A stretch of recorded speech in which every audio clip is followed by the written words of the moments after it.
Nous sommes le 5 novembre 1975, dans la petite ville de Snowflake, en Arizona. 7 bûcherons épuisés roulent dans la nuit, entassés dans un vieux pick-up. Ils viennent de terminer une nouvelle journée éreintante, comme toutes les autres d'ailleurs. Personne ne pouvait imaginer que les minutes qui allaient suivre deviendraient l'un des mystères les plus célèbres de l'histoire des ovnis. Il est près de 18h30. À l'arrière du véhicule, certains fument et d'autres somnolent.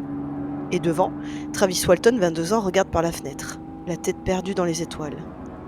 Soudain, quelque chose apparaît entre les arbres. Une lumière, orange, intense, immobile. Le moteur tousse, menace de s'éteindre. Mike Rogers, le chef de l'équipe, ralentit instinctivement. Tous les hommes se penchent vers le pare-brise incrédule. Sans réfléchir, Travis ouvre la porte, comme hypnotisé par la lueur. Il marche vers elle, seul, tandis que les autres crient l'implorent de revenir. C'est alors que l'objet apparaît enfin, un disque métallique flottant silencieux, au milieu d'une clairière. La scène est irréelle. Un bourdonnement éclate, puis un rayon bleu-vert jaillit de la soucoupe et frappe Travis en pleine poitrine. Il est projeté en arrière, soulevé dans les airs comme une poupée, puis il retombe lourdement au sol. C'est la panique totale. Les bûcherons hurlent, se jettent dans le pick-up et fuient à toute vitesse, persuadés que l'objet va les poursuivre. Ce n'est qu'un quart d'heure plus tard, après des débats frénétiques, qu'ils décident de revenir chercher Travis. Mais en arrivant, il a disparu. Plus aucune trace. Les hommes alertent immédiatement les autorités. Commence alors l'une des plus grandes opérations de recherche jamais lancées dans l'Arizona. Hélicoptères, chiens pisteurs, patrouilles, équipes spécialisées, rien n'est laissé au hasard. Rapidement, un doute terrible s'installe. Et si ces hommes ne disaient pas la vérité? Et si Travis Walton avait été tué?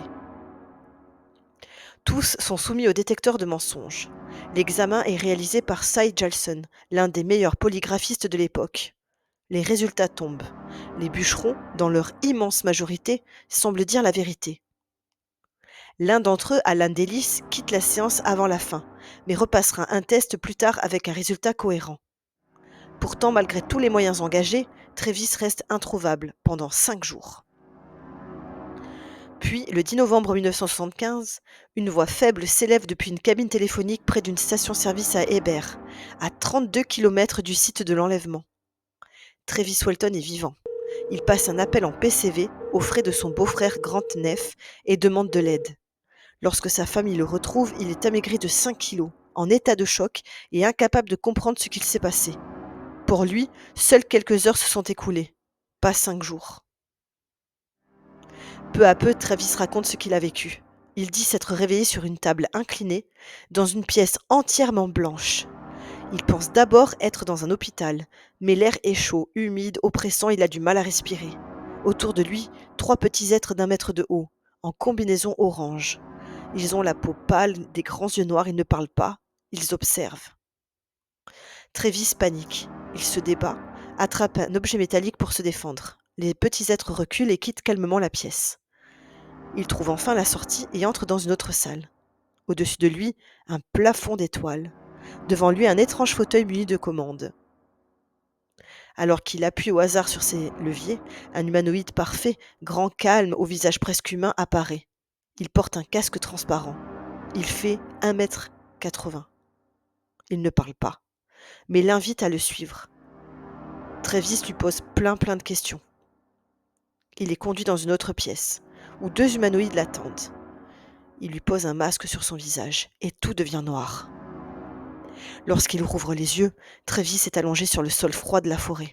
Au-dessus de lui, la soucoupe s'élève lentement, silencieuse, avant de disparaître dans le ciel.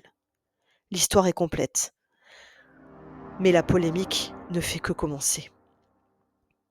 Aucune enquête n'a jamais permis d'expliquer de façon définitive ce qui est arrivé à Travis Walton. Les témoignages restent cohérents, les polygraphes favorables, les recherches n'ont rien révélé d'anormal. Pour beaucoup, c'est l'un des enlèvements extraterrestres les plus célèbres de tous les temps. Mais les sceptiques n'ont pas dit leur dernier mot. Certains rappellent que l'équipe était en retard sur son contrat et qu'un événement hors de leur contrôle aurait pu leur éviter une lourde pénalité financière. D'autres affirment qu'un premier polygraphe, rarement évoqué, aurait conclu que Travis mentait.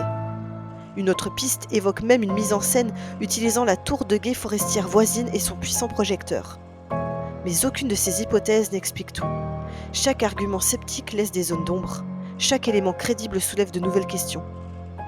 Près de 50 ans plus tard, le mystère reste entier. Et l'affaire Walton demeure l'un des dossiers les plus fascinants de l'histoire moderne des ovnis. Alors toi, qu'est-ce que t'en penses? Est-ce que tu penses que Travis Walton a vraiment été enlevé par des extraterrestres? Ou que c'est l'un des canulars les mieux orchestrés du XXe siècle? Dis-moi ce que t'en penses en commentaire. Et n'oublie pas de t'abonner, de liker, de mettre la petite cloche, si tu ne veux pas être maudit.